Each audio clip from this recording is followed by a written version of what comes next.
नमस्कार मु रोजालिन स्वागत करुछि इनर भॉइस को। आजिर शीर्षक भोकिला मनीषर आत्मा एक नीरव चित्कार ओ मनीषर धर्म। कथाटी मिछ कि मनगढ़ा नुहे सत्य घटना। हो आरंभ करुछि। रविवार अनेकंक पई छुट्टी दिन हेले मो पई आ मो परिवार पई बरा तरकारी खाइबार दिन। किंतु ता पूर्व राति रे बिरी पानी रे पकई नथली तेणु फिक्स हैला ओडिशा स्वादर बरा तरकारी पई स्टेशन पाखक जीवा। एबे मो हजबैंड आ मो झियो बाहरिलु स्टेशन अभिमुखे। ठेला गाड़ी रे बरा वाला भी मिलीगला सेठी। आरंभ हैला खाइबा आमार। खाइबा चलीछि ठीक एही समय रे पिठी रे हाथ लगेई जणे डाकिला।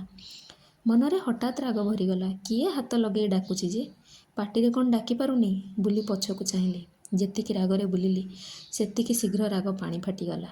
सामना रे जणे बुढ़ा लोक क्षीण शरीर ठाकरा गला आखि बड़ बड़ आउ निरीह जेमिति केबेटु किछि पाइबा आशारे रहिछि। एक भोकिला मनीषर आत्मा आउ ता नीरव चित्कार।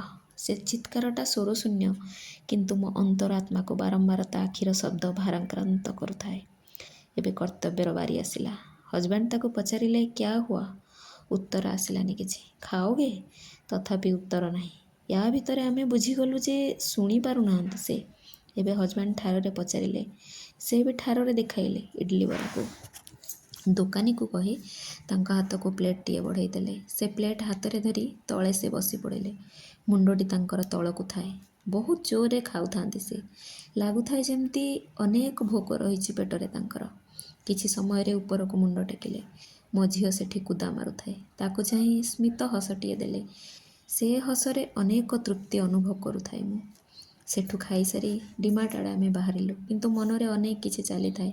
ताहा सह से बुढ़ा लोकर मुह भी। दुनिया रे अनेक भोकिला मनीष खाद्य अभाव रे।